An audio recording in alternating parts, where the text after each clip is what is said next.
As the foragers go into the nest, they proceed on downward for as much as 15, 20 feet. That's in human terms equivalent of about a mile. In its lifespan, the colony can move as much as 40,000 pounds of soil. That's the ant equivalent of the Great Wall of China.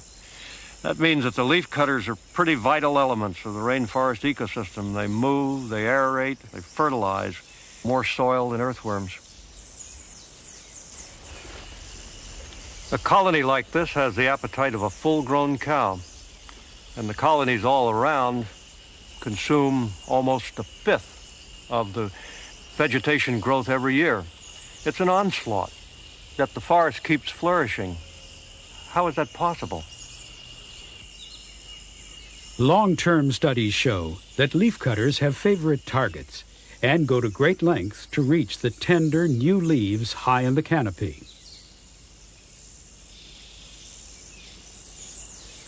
They soon move on to strip other trees along trails they've cut in the forest.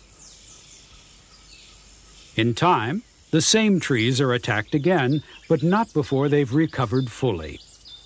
We humans are much less careful. People often have a harmful impact on the planet, while the social ants run their world in a more stable way.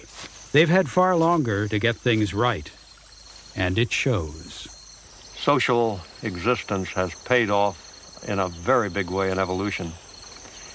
Ants and other social insects are by a long margin the most social small animals, and they're also the most abundant. And of course, human beings are by a wide margin the most social big animals of any kind. The question I guess I'm most often asked is, what are the similarities between ants and human beings, particularly in their social behavior? And my answer has to be not many at all, but there are some very important differences. And when you look at those closely, then you do illuminate the human condition somewhat. I guess that the real difference lies in reproductive rights and expectations. Essentially, a worker ant or a bee, wasp, termite doesn't have any.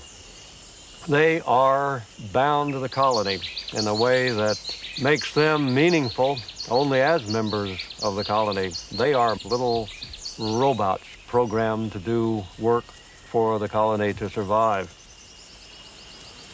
The exact opposite is the case of human beings.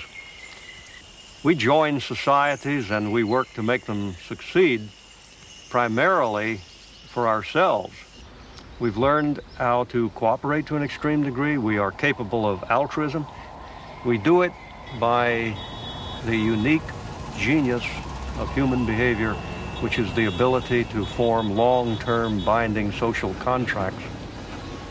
But in doing it, in building up a society that is so enormously successful, we have entered into an eternal paradox, a tension between individuality and self-serving on the one side and the needs of the society on the other that makes individual success guaranteed.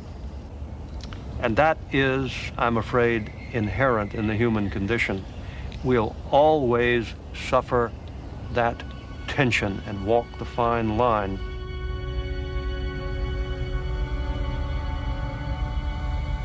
The question inevitably comes to mind that if these inherent weaknesses in human society ever prove fatal, and if we ruined the planet for ourselves and disappeared, how would our own extinction affect the world we left behind?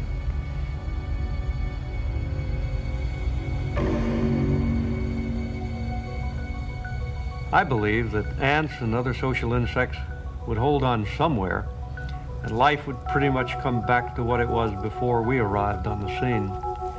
Then the ecosystems would return to a balance, and the ants and the other social insects would be right there with them, filling the environment as before, and going on as before, probably for tens of millions of years into the future.